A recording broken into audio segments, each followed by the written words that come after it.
এক রাতে একটি ছোট গ্রামের একটি ঘরে হঠাৎ আগুন ধরে যায়।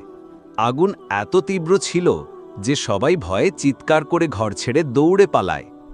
ঘরের ভেতরের সবকিছু আগুনে পুড়ে ছাই হয়ে যায়।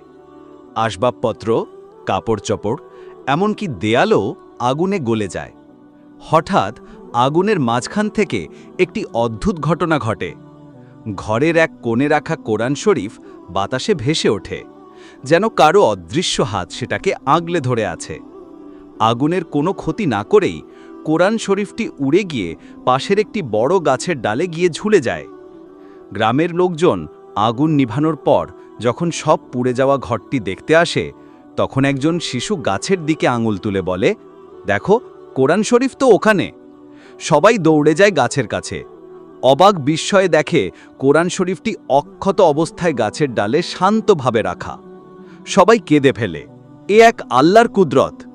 সেই দিন থেকে গাছটিকে সবাই পবিত্র মনে করে এবং সেখানে একটি ছোট মসজিদ তৈরি করে।